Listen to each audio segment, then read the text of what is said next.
चलो मित्रों, આપણે અંકગણિતમાં પ્રકરણ 1 સંખ્યા અને સંખ્યા પદ્ધતિ એના આપણે મહત્વના મુદ્દા જોઈશું। એમાં આપણે સંખ્યા જ્ઞાનમાં જાણીશું પૂર્ણ સંખ્યા અને પ્રાકૃતિક સંખ્યા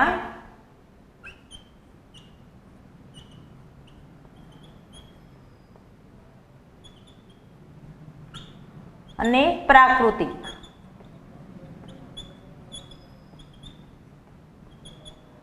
तो पूर्ण संख्या क्यांथी शरू थाय छे? तो पूर्ण संख्या 0 थी चालू थाय छे। 0 1 2 3 4 5 एम डेश डेश एटले पूर्ण संख्या अनंत सुधी विस्तरेली छे। अनंत एटले असंख्य छे, बराबर। ए आपणे याद राखवानुं छे के पूर्ण संख्या क्यांथी चालू थाय छे ए आपणे याद राखवानुं के शून्य थी अने 1 2 3 4 5 एटले लाख अबज ए बधुं आवी गयुं एमां, बराबर। एटले ए अनंत असंख्य छे ए आपणे याद राखीशुं। प्राकृतिक संख्या क्यांथी चालू थाय छे? 1 थी। 1 2 3 4 5 ए पण केवी छे? अनंत, एटले ए पण अनंत सुधी विस्तरेली छे, असंख्य छे। ए आपणे ए याद राखीशुं। अने हवे आपणे खास आमांथी ए याद राखवानुं के सौथी नानी पूर्ण संख्या कई? सौथी नानी पूर्ण संख्या तो ज्यांथी शरू थती होय आपणी नानी पूर्ण संख्या कहेवाय। सौथी नानी पूर्ण संख्या कई छे? अहींया शून्य, तो शून्य छे, बराबर। हवे ए ज प्रमाणे प्राकृतिक संख्या में समझवानुं के ज्यांथी शरू थती होय नानी संख्या तो सौथी नानी प्राकृतिक संख्या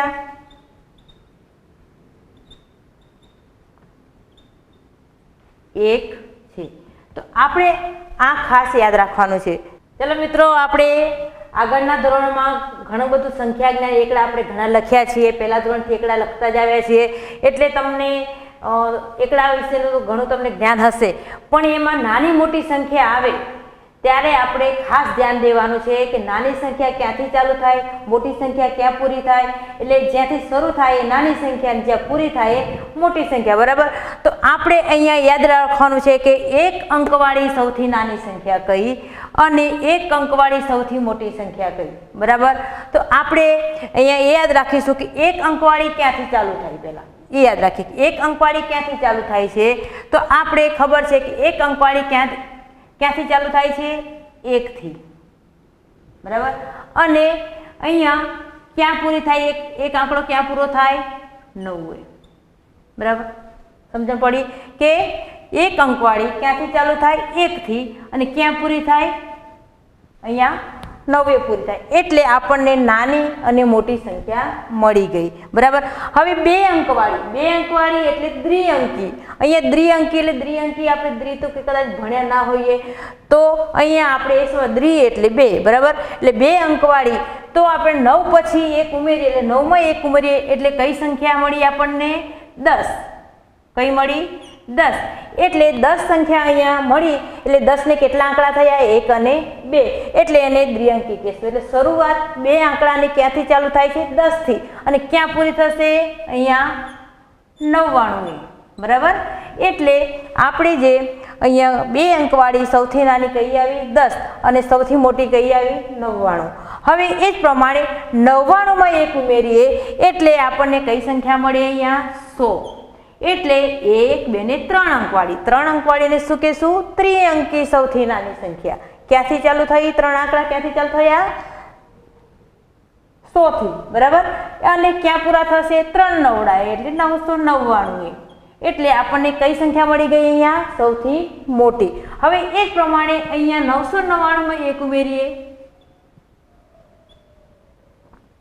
9 ને 1 10 वधी चढ़ी 1, 9 ने 1 10 वधी चढ़ी 1, 9 ने 1 10 तो शू मळ्युं? 999 पछी 1000 केटला मळ्या? 1000 एटले 1000, बराबर। एटले आपणने 1 2 3 4 अंकवाળી केवी मळी? सौथी नानी। ए ज प्रमाणे अहींया आपणे 4 अंकनी मोटी तो 4 नवड़ा अहींया मूकी देवाना छे। બરાબર. હવે એ જ પ્રમાણે 5 અંકવાળી તો આપણે અહીંયા 9999માં એક અહીંયા ઉમેરીએ, એ પ્રમાણે ઉમેરીએ એટલે 9999માં એક ઉમેરીએ એટલે કઈ આવશે? 10,000. બરાબર. 1 2 3 4 ને 5 અંકવાળી. બરાબર. એ જ પ્રમાણે અહીંયા મોટી, સૌથી મોટી 99,999. બરાબર. આપણે એમ આગળની સંખ્યાઓ 6 અંક 7 અંક એમ આપણે વિચારવાનું છે. તો શું કરવાનું? આમાં તમને શું એવું લાગ્યું કે નાની સંખ્યા લખવા એકની આગળ શૂન્યનું પુનરાવર્તન કરતા જવું, એ યાદ રાખવાનું. નાની સંખ્યા જ્યારે આપણે લખીએ છીએ ત્યારે શું કરવાનું છે? શૂન્યનું પુનરાવર્તન કરવાનું. કોની આગળ? એકની આગળ. બરાબર. એ જ પ્રમાણે સૌથી મોટી સંખ્યા લખવી હોય ત્યારે મોટી સંખ્યા લખવા 9નું પુનરાવર્તન કરવું. બરાબર. ચલો 3 અંકની સૌથી મોટી કઈ? તો 3 નવડા. બરાબર. 4 અંકની નાની કઈ? તો એકડો લખીને 3 મીંડા કરો એટલે 4 અંકની બની ગઈ. તો આપણે આ ખાસ ધ્યાન દેવાનું છે. મિત્રો આમાં ખાસ એક બીજું ધ્યાન રાખવાનું છે કે સૌથી મોટી સંખ્યા અહીંયા આપણને એકી એટલે વિષમ સંખ્યા મળે છે. પણ એવું પૂછ્યું કે સૌથી મોટી બેકી સંખ્યા એક અંકવાળી કઈ? તો કઈ આવે? બોલો કઈ આવે? 8. કઈ આવે? 8. એ જ પ્રમાણે અહીંયા કઈ આવશે? 98. એ પ્રમાણે અહીંયા કઈ આવશે? 998. એટલે જ્યાં છેલ્લે 9 છે ત્યાં શું આવશે? વિષમ સંખ્યા. આપણે સમ સંખ્યા મેળવવી હોય ત્યારે કઈ સંખ્યા? સમ સંખ્યા. સમ એટલે બેકી સંખ્યા. બરાબર. એ યાદ રાખવાનું છે કે ક્યારેક એવું પણ પૂછવામાં આવે કે 3 અંકની સૌથી મોટી સંખ્યા બેકી બતાવો, તો કઈ આવશે? 998. આ તો છે કે સૌથી 3 આંકડાની મોટી કઈ? તો આપણે 999 બોલી નાખીએ. પણ જ્યારે સમ સંખ્યા બેકી સંખ્યા પૂછવામાં આવે ત્યારે આપણે આ આંકડા પણ ભૂલવાના નથી. એટલે આપણે આવું પણ સમજતા રહેવાનું છે કે આટલું શીખ્યું ને આવું તો શીખ્યું નહોતું એવું નહીં. આપણે આગળના આંકડા પણ ભૂલવાના નથી. એટલે અહીંયા તો આ સમ સંખ્યા મળી જ છે નાની. બરાબર. પણ કદાચ આગળનો આપણે આમે પણ આવી શકે કે 2 આંકડાની નાની સંખ્યા કઈ આવે? વિષમ સંખ્યા. તો કઈ આવશે? 11. કઈ આવશે? 11. બરાબર ને? એ યાદ રાખવાનું. કઈ આવશે? 11. 2 આંકડાની વિષમ પૂછી હોય કે ક્યાંથી ચાલુ થાય 2 આંકડાની વિષમ સંખ્યા? તો ક્યાંથી ચાલુ થાય છે? 11 થી. એટલે આપણે સંખ્યા થોડી લખીને વાંચીને પણ આપણે સમજી શકીએ કે આમાં શું શું સમાયેલું છે, શું શું સમજવા જેવું છે. એટલે આપણે આ પણ યાદ રાખવાનું છે. ચલો મિત્રો આપણે અંકોથી બનતી કુલ સંખ્યા વિશેની જોઈએ કે 1 અંકની કુલ સંખ્યા. 1 અંકની સંખ્યા આપણે અહીંયા મેળવીએ કે કોઈ પૂછે કે 1 અંકની સંખ્યા ક્યાંથી ચાલુ થાય છે? આપણે ખબર છે ક્યાંથી ચાલુ થાય છે? 0 થી. બરાબર. 0 1 2 3 4 5 6 7 8 9 અને 10 બોલાઈ ગયા. પણ 10 ને તો એકડો અને મીંડો. બરાબર. એટલે 2 આંકડા થઈ ગયા. એટલે આપણે તો ક્યાં અટકી જવાનું? 1 અંકની કુલ સંખ્યા આપણે જાણવી છે. તો અહીં આપણે સંખ્યા ગણી લઈએ કે 1 થી 9 આ 9 અને આ 1 10. એટલે આપણને ખબર પડી જાય કે 1 અંકની કુલ સંખ્યા કેટલી થઈ? 10 થઈ. બરાબર. યાદ રાખવાનું કે 1 આંકડાવાળી કુલ સંખ્યાઓ કેટલી છે? 10. હવે દ્વિઅંકી એટલે 2 અંકની કુલ સંખ્યાઓ કેટલી છે? તો એ ક્યાંથી ચાલુ થાય છે? 10 થી ચાલુ થાય છે. ક્યાંથી ચાલુ થાય છે? 10 થી. બરાબર. અને 10 થી ચાલુ થાય અને ક્યાં પૂરી થાય છે? 99. એટલે કેટલી સંખ્યાઓ છે? એ કુલ 90. અને આ ક્યાંથી ચાલુ થઈ? 0 થી 9 સુધી. બરાબર. એ યાદ રાખો. 1 આંકડાવાળું 0 થી 9 સુધી અને દ્વિઅંકી 10 થી 99 સુધીની કુલ કેટલી સંખ્યાઓ? 90. એ જ પ્રમાણે ત્રિઅંકી એટલે 3 આંકડાવાળી. તો 3 આંકડા ક્યાંથી ચાલુ થાય છે? 100 થી. અને ક્યાં પૂરા થાય? 3 નવડા એટલે 999. 3 આંકડા અહીંયા પૂરા થાય છે. એટલે આગલા આપણા જે 99 છે બાદ કરી નાખીએ એટલે કેટલી બચશે? 900. બરાબર. એ જ પ્રમાણે ચતુર્થાંકી એટલે 4 અંકની કુલ સંખ્યા કેટલી? તો 4 આંકડા ક્યાંથી ચાલુ થાય છે? 1000 થી. બરાબર. અને 4 નવડા અહીંયા 9999 પૂરા થશે. અને 3 આંકડા આગળના બાદ કરી નાખીએ એટલે કે કઈ બચશે? 999. અહીંયા આપણે બાદ કરી નાખીએ એટલે 9000. અહીંયા આપણને 4 આંકડાવાળી કુલ સંખ્યાઓ મળી જાય. સમજણ પડી આમાં? કે કોઈ પૂછે કે એક આંકડાવાળી કુલ સંખ્યા કેટલી? 10. બે આંકડાવાળી કેટલી? 90. ત્રણ આંકડાવાળી કેટલી? 900. ચાર આંકડાવાળી કેટલી? 9000. એ પ્રમાણે આગળ આપણે અહીંયા શું કરવાનું છે? 0 વધારતા જવાનું છે અને ક્યાંથી ચાલુ થાય છે એ આપણે જોઈ લેવાનું. અને અહીંયા જે આ બે આંકડા બાદ કરતા જાઓ એટલે એક તમને અહીંયા જે બચે એ અહીંયા સંખ્યા મળતી જશે. આ ખાસ આપણે યાદ રાખવાનું, એટલે આમાં સમય બગાડવાનો નથી. ચલો મિત્રો, આપણે સંખ્યાની રમત, સંખ્યા છે ને રમત જેવી હોય છે, એટલે આપણે ખાસ ધ્યાન રાખીશું કે મોટી સંખ્યામાં એક ઉમેરવાથી વધુ એક અંકવાળી સંખ્યા મળે છે. પણ કેવી મળે છે? નાની મળે છે. કે વધુ એક અંકવાળી નાની સંખ્યા મળે છે. બરાબર, એ યાદ રાખવાનું છે. તો કઈ રીતે? જો મોટી સંખ્યા 9, એમાં એક ઉમેર્યા તો આપણને વધુ એક અંકવાળી એટલે 2 આંકડાવાળી નાની સંખ્યા મળી ગઈ. એ જ પ્રમાણે આપણે 99માં એક ઉમેરીશું તો આપણને અહીંયા 99 2 આંકડાવાળી છે, પણ અહીંયા 100 મળે છે ખરા, પણ એ કેવા છે? 3 આંકડાવાળી સૌથી નાની સંખ્યા મળે છે.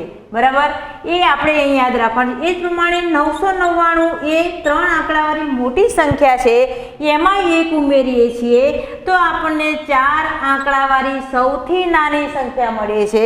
એ આપણે યાદ રાખવાનું છે. એ જ પ્રમાણે અહીંયા 4 નવડા છે એટલે 9999 છે, એમાં એક ઉમેરો એટલે આપણને 5 આંકડાવાળી સૌથી નાની સંખ્યા મળશે. એટલે આવું તમને કેમ સમજાવું છું કે આવા પ્રશ્ન આવે ત્યારે આપણે સમય બગાડ્યા વગર આપણે જો સમજ્યા હોઈએ તો આપણે કે 5-10 સેકન્ડમાં આપણે આનો જવાબ મેળવી લઈએ અને એનો ઉત્તર હોય ઘાટો બનાવી દઈએ, અને જે સમય બચ્યો હોય એ લાંબા પ્રશ્નમાં એ જવાબ મેળવવા માટે આપણે એ સમય એમાં વાપરીએ. એટલે આવા ટૂંકા પ્રશ્નો પૂછાય ત્યારે આપણે જો આવું યાદ હોય તો આપણો સમય બગડે નહીં. હવે અહીંયા યાદ રાખવાનું છે કે નાની સંખ્યામાંથી એક બાદ કરવાથી એક ઓછા અંકવાળી સંખ્યા મળે છે. તો જો અહીંયા નાની સંખ્યા કઈ છે? સૌથી 2 આંકડાવાળી 10. બરાબર, એમાંથી એક ઓછો કરીએ એટલે અહીંયા આપણને 1 આંકડાવાળી મોટી સંખ્યા મળશે. બરાબર, એ જ પ્રમાણે 100માંથી એક ઓછો કરો. બરાબર, તો કઈ મળી આપણને? 99. પણ કઈ મળી? દ્વિઅંકી મોટી મળી. દ્વિઅંકી મોટી સંખ્યા મળી. અહીંયા એક ઓછા અંકવાળી મોટી સંખ્યા મળી, યાદ રાખવું. બરાબર, એ જ પ્રમાણે આપણે 4 આંકડાવાળીમાંથી એક સંખ્યા એક બાદ કરીએ તો આપણને અહીંયા 999 એટલે ત્રિઅંકી સંખ્યા આપણને મોટી મળશે. એટલે આ એકબીજાના શું છે? એકબીજાને એકમાં ઉમેરો કરીએ છીએ, એકમાં ઓછો કરીએ છીએ. કે આપણને કે 1000 રૂપિયા છે અને રૂપિયો આપો તો 1000 પહેલા કેટલા? તો આપણે થોડો યાદ કરશું. પણ આવું આપણે સમજ્યા હોઈએ તો આપણને પ્રશ્ન પેપરમાં તો આવડશે પણ જિંદગીમાં પણ આપણને એ શીખવા મળશે. એટલે આપણે આ પણ યાદ રાખવાનું છે. અને અહીંયા જોઈ લેવાના છે કે અહીંયા આપણે શૂન્ય વધારવાના છે નાની માટે ને અહીંયા મોટી માટે 9. બરાબર, આ ખાસ યાદ રાખીશું. ચલો મિત્રો, આપણે 1 થી 100 સુધીના એકડા તો ઘણા લખ્યા છે, પણ એમાં કોઈ પૂછે કે 6 કેટલી વાર આવે, 8 કેટલી વાર આવે, તો આપણે એકલા લખીને ગણવા બેસાય નહીં. જો આપણે આવું આપણે અહીંયા સમજ્યા હોઈએ તો ફટાફટ જવાબ આપણને આવડે કે 1 થી 100 સુધીમાં 0 થી 9 સુધીના અંકો કેટલી વાર આવે, તો શૂન્ય છે એ આપણને 11 વખત આવે છે. શૂન્ય કેટલી વખત આવે છે? શૂન્ય એ 11 વખત આવે છે 1 થી 100 સુધીમાં. અને 1 એ 21 વખત આવે છે. એકડો કેટલી વખત આવે છે? 21 વખત. બરાબર, 1 આપણે ગણતરી કરશું તો આપણે કેટલો સમય બગડે? જો આવું યાદ રાખ્યું હોય તો આપણને ફટાફટ જવાબ આવડે. બરાબર, 1 21. હવે 2 3 4 5 6 7 8 અને 9 એ કેટલી વાર આવે છે? 20 વખત આવે છે. બરાબર, એ ખાસ યાદ રાખીશું કે 1 થી 100 સુધીમાં આપણે 0 11 વખત, 1 21 વખત અને બાકીના 2 થી 9 સુધીના અંકો 20 વખત આવે છે. હવે બીજું એક ખાસ પ્રશ્ન આપણે ખાસ સમજવાનો કે 10 થી 100 સુધીમાં 0 કેટલી વખત? 10 થી 100 સુધીમાં અહીંયા પૂછ્યું કે 1 થી 100 સુધીમાં તો 11 વખત, પણ 10 થી 100 સુધીમાં 0 કેટલી વખત? તો આપણને 1 થી 9 સુધીમાં તો 0 આવતો નથી, એટલે આપણને 1 થી 100 પૂછ્યું હોય કે 10 થી 100 સુધી પૂછ્યું હોય તો પણ 0 કેટલી વખત આવે છે? 11 વખત. કે 0 આપણને એકડે મીંડે 10, બગડે મીંડે 20, તગડે મીંડે 30, એવું આપણને 90 સુધીના 9 અને 100 ના 2 એટલે 11 થયા કે ના થયા? થયા ને. તો આપણે અહીંયા એ યાદ ખાસ રાખવાનું, પ્રશ્ન કઈ રીતે પૂછ્યો છે, બરાબર. તો આપણે અહીંયા જોઈશું હવે બીજું કે 10 થી 99 સુધીમાં 0 એ 11 વખત આવે છે, કે 10 થી 99 સુધીમાં તો 0 એ 9 વખત, સોરી અહીંયા કેટલી વખત આવે છે? 9 વખત. કેમ 9 થઈ ગયા અહીંયા? 10 થી 99 એટલે તો 100 ના જે 2 0 હતા એ આપણે કટ કરી નાખ્યા. 100 માં 2 0 આવે ને તો એ 2 કટ કરી નાખ્યા. આમ તો 100 સુધી 11 તો આવતા હતા જ, તો આપણે એ 2 કટ કરી નાખ્યા, 2 0 ઓછા થઈ ગયા. એટલે 10 થી 99 સુધીમાં કીધા હોય તો 0 એ 9 વખત આવે છે અને બાકીના 19 વખત આવે છે. એટલે 1 2 3 4 5 6 7 8 9 એ એક વખત અહીંયા જે 20 વખત આવે છે એ કેવા થઈ જશે? અહીંયા એક ઓછા થઈ જશે. એટલે આપણે ખાસ અહીંયા બાકીના એટલે અહીંયા 2 થી 9 સુધીના આપણે ખાસ યાદ રાખવાના, બરાબર. તો આપણને આ સંખ્યા જ્ઞાન આપણને ઊંડું અહીંયા પહેલા પાયાથી જ આપણે ચાલુ કરીએ છીએ, એટલે ખાસ અહીંયા આપણે તમારે ધ્યાન દેવાનું છે. ચલો મિત્રો, આપણે સંખ્યાની સ્થાન કિંમત અહીંયા જાણવાની છે. તો સ્થાન કિંમત એટલે શું? તો અહીં કે પ્રત્યેક અંકની સ્થાન કિંમત તે સંખ્યામાં તે અંકના એકમ, દશક, શતક વગેરે સ્થાન પરથી નક્કી થાય છે અને આ સ્થાન પટ્ટીમાં અંકની સ્થાન કિંમત જમણી બાજુથી ડાબી બાજુ જતા 10 ગણી વધી જાય છે. આ આપણી જમણી, આ જમણો હાથ છે, જમણી બાજુ અને ડાબી બાજુ આ, એટલે ડાબી બાજુ કેટલી થઈ જશે? 10 ગણી વધી જાય છે. એને આંકડા હોય તો, બરાબર. અને અહીંયાથી એવું વિચાર કરો કે ડાબી બાજુથી જમણી બાજુ જઈએ છીએ તો 10 ગણી ઓછી થાય છે, બરાબર. એ આપણે યાદ રાખવાનું. એટલે ચડતો અને ઉતર, વધે છે તો એ ચડતો ક્રમ અને ઓછી થાય છે એ ઉતરતો ક્રમ, બરાબર. હવે આપણે અહીંયા સ્થાન પટ્ટી, બરાબર. એકમ, દશક, 100, 1000, 10,000, લાખ, 10 લાખ, કરોડ, 10 કરોડ, અબજ, 10 અબજ એ આપણને સ્થાન પટ્ટી આપણા મગજમાં વ્યવસ્થિત એ જ પ્રમાણે લખેલી હોવી જોઈએ. જેમ અહીંયા લખેલી છે એ તમારે ભૂલવી જોઈએ નહીં. એટલે આના ઉપરથી આપણને સંખ્યા વાંચતા લખતા આવડે અને એની સ્થાન કિંમત આવડે. એટલે આપણને આ પટ્ટી ખાસ આવડવી જોઈએ, બરાબર. અહીંયા તમને થશે કે 100 લખ્યા છે, શતક લખ્યા છે, એટલે 100, બરાબર. 100 રન કરીએ તો કે શતક, સદી, બરાબર. એ પ્રમાણે આપણે બોલીએ છીએ, બરાબર. એટલે 100 ને આપણે બીજું શું કહી શકીએ છીએ? શતક પણ કહી શકીએ છીએ. 1000 ને સહસ્ત્ર, બરાબર. અને 10,000 ને 10 સહસ્ત્ર પણ કહેવાય છે. એટલે ક્યારેક આ આંકડા વિશે 10 સહસ્ત્ર એટલે કેટલા એવું કદાચ આવે તો 10 સહસ્ત્રના સ્થાનમાં એ કોઈ પણ અંક હોય તેની સ્થાન કિંમત લખો. તો જો 10 સહસ્ત્ર એ 10,000 આપણે સમજ્યા હોઈએ તો જવાબ આપણને અહીંયા આવડે, બરાબર. તો અહીંયા આપણે એ જોવાનું છે કે કોઈ પણ અંક પણ એક સરખા અંક લઈએ તો શું થશે? તો ચલો આપણે એક જ અંક લઈએ, પહેલો જ અંક. એકમના સ્થાનમાં 1 છે, દશકના સ્થાનમાં પણ 1 છે, 100ના સ્થાનમાં પણ 1, 1000ના સ્થાનમાં પણ 1, 10,000ના સ્થાનમાં પણ 1, લાખના સ્થાનમાં પણ 1, બરાબર. સ્થાન એટલે જગ્યા, બરાબર. અહીંયા 1 છે એકમના સ્થાનમાં છે, અહીંયા આ 1 દશકના સ્થાનમાં એટલે દશકની જગ્યામાં બેઠેલો છે. તો એની કિંમત કેટલી? આપણે કોઈ પણ બોલપેન લાવ્યા તો હું 1 દશકમાં લાવી એવું નહીં બોલીએ, બોલીશું નહીં બોલીએ કે હું અહીંયા 1 સહસ્ત્રમાં અહીંયા કોઈ પણ વસ્તુ લાવ્યા તો આપણે 1 સહસ્ત્રમાં લાવી એવું કહીશું નહીં કહીએ. એટલે આપણે એની સ્થાન કિંમત જાણીશું તો અહીંયા આપણને શું થશે જોઈશું. તો અહીંયા 1 છે, એકમના સ્થાનમાં કોઈ પણ અંક હશે તો એની સ્થાન કિંમત એની એ જ રહેશે. તો અહીંયા આપણે આ સ્થાન લખ્યા, અહીંયા સંખ્યા લખી અને હવે એની સ્થાન કિંમત જાણીશું. તો 1 છે તો આપણે અહીંયા જોઈએ એકમના સ્થાનમાં છે એકમ, દશક, 100, 1000,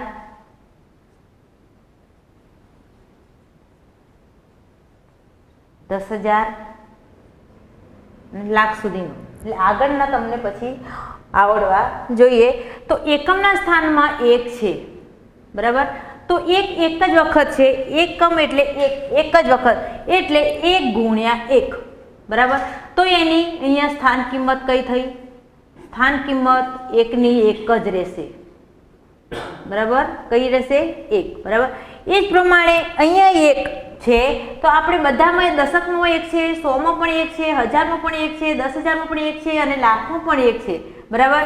તો આપણે એની સ્થાન કિંમત હવે દશકની સ્થાન કિંમત જાણીશું. અહીંયા 1 દશકના સ્થાનમાં છે તો એની સ્થાન કિંમત કેટલી?